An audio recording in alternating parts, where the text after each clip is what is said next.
ዛሬ የምናየው የደሞዝ ወጥመድ ስለሚባለው ነገር ነው።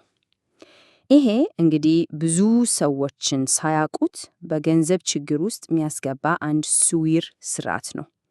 እስኪ ጠለቅ ብለን እንመርምረው። ይሄ አባባል እኮ የብዙዎችን ሕይወት ነው የሚገልጸው አይደል? ከወላጆች ከሚያገኙት እጥፍ ድርብ እየተገኘ ግን በሆነ መንገድ ከነሱ በባሰ የገንዘብ ችግር ውስጥ መሆን እንዴት ሊሆን ቻለ? ይሄ ዝም ብሎ በአጋጣሚ የሆነ ነገር አይደለም። ከጀርባው ሆን ተብሎ የተዘረገ ስልት አለ። እሺ፣ ይህንን የደሞዝ ወጥመድ የሚባለውን ነገር በተጨባጭ ለመረዳት እስኪ የአንድ ሰው ታሪክ እኒ ሳራ ትባላለች። የእሷ ታሪክ የብልጽግና ቅዠት ምን እንደሚመስል በደንብ ያሳየናል። እንግዲህ ሳራ ይች ናት። በቁጥር ስናየው ሕይወቷ በጣም ደስ ይላል። 34 ዓመቷ ነው። በዓመት $85,000 ታገኛለች። ይሄ ማለት እኮ ከፍተኛ ገቢ ካላቸው 20% ውስጥ ናት ማለት ነው።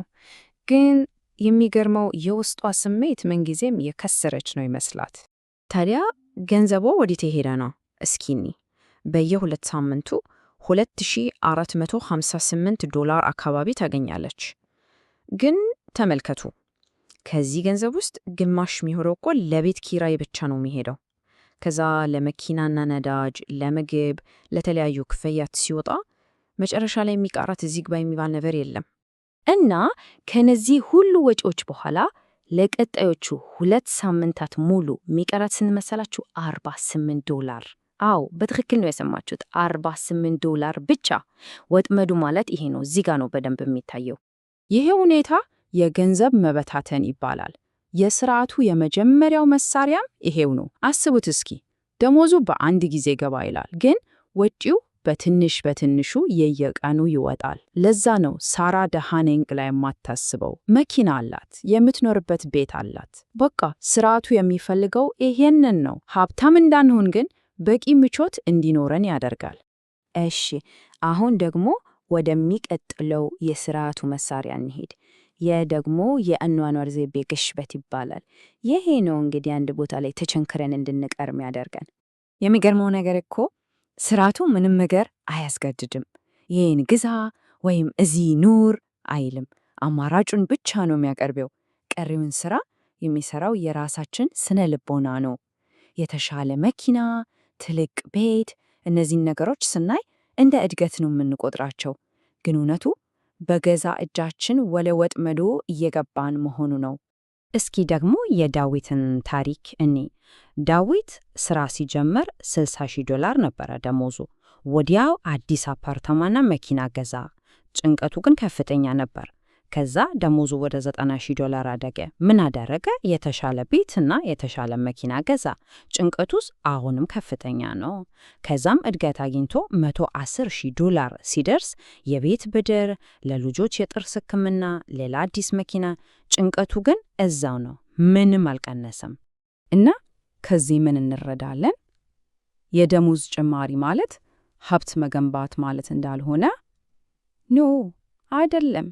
ብዙን ጊዜ የምናደርገው ግዴታዎቻችንን ማሳደግ ብቻ ነው። ይሄ ሁኔታ ወርቃማ የእጅ ካቴናዎች የሚል ስያሜ አለው። አስቡት እስኪ፣ በጣም ከፍተኛ ደሞዝ አለ፣ ስራው ግን አይወደድም። ግን መተው አይቻልም። ለምን?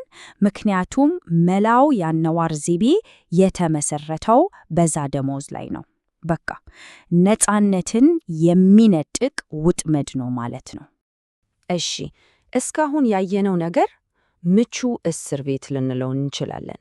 እና ይሄ ደህንነት አለን ብለን የምናስበው ነገር እንዴት ትልቅ ቅዠት እንደሆነ አሁን እናያለን።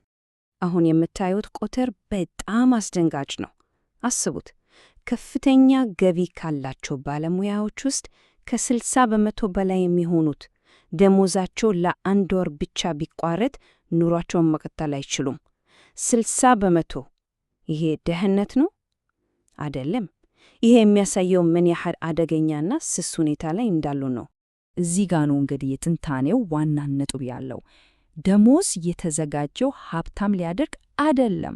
በፍጹም የተዘጋጀው ሀብታም ለመሆን ጊዜ እንዳይኖር በሚያስችል መልኩ ስራ ላይ ተጠምዶ እንዲቆይ ለማድረግ ነው። እናም እዚህ ላይ አንድ በጣም ወሳኝ ልዩነት መረዳት አለብን።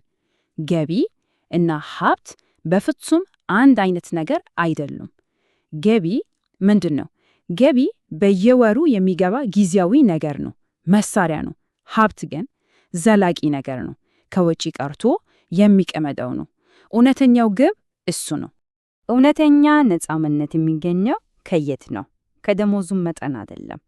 ነፃነት ማለት በገቢ እና በወጪ መካከል ያለው ክፍተት ነው። ያ ክፍተት ነው የነፃነት መለኪያው። ስርዓቱ ደግሞ የሚሰራው ያንን ክፍተት ለማጥፋት ነው። እሺ፣ ችግሩን በደንብ አየነው። በጣም አስፈሪ ሊመስል ይችላል፣ ግን ጥሩ ዜና መፍትሄ አለ። ከዚህ ወጥመድ ለመውጣት የሚያስችል ግልጽ እና ተግባራዊ የሆነ ባለ 4 ደረጃ መንገድ አለ። እስኪ እንየው።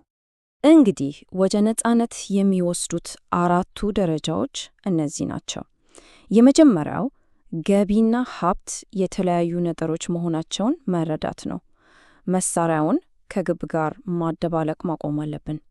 ሁለተኛ፣ ያንን በገቢና ወጪ መካከል ያለውን ክፍተት ሆን ብሎ ማስፋት፣ ወጪን መቀነስ ማለት ነው። ሶስተኛ፣ ያ የተገኘውን ትርፍ ገንዘብ በአግባቡ መጠቀም ማለትም ለኛ የሚሰሩ ንብረቶችን መግዛት እንጂ ዕዳ ውስጥ የሚከቱን ነገሮች መግዛት አይደለም። እና በመጨረሻ አራተኛው አማራጭ መፍጠር ነው። ቢያንስ ከ3 እስከ 6 ወር የሚሆን የመኖሪያ ወጪ መቆጠብ። ይሄ በጣም ወሳኝ ነው። እናም ዋናው ቁም ነገር ይሄ ነው። ግቡ የበለጠ ደሞዝ ማግኘት መሆን የለበትም በጭራሽ። እውነተኛው ግብ ከደሞዝ ጥገኝነት ሙሉ በሙሉ ነፃ መሆን ነው። ደሞዝ ባይኖር እንኳን መኖር የሚያስችል ደረጃ ላይ መድረስ። ያ ነው እውነተኛ የገንዘብ ነፃነት። በመጨረሻም ይህንን ትንታኔ የምንዘጋው በአንድ ጥያቄ ነው። እስኪ ሁሉም ሰው በቅንነት ራሱን ይጠይቅ። ደሞዝ ነገ ቢቋረጥ ለምን ያህል ጊዜ መቆየት ይቻላል?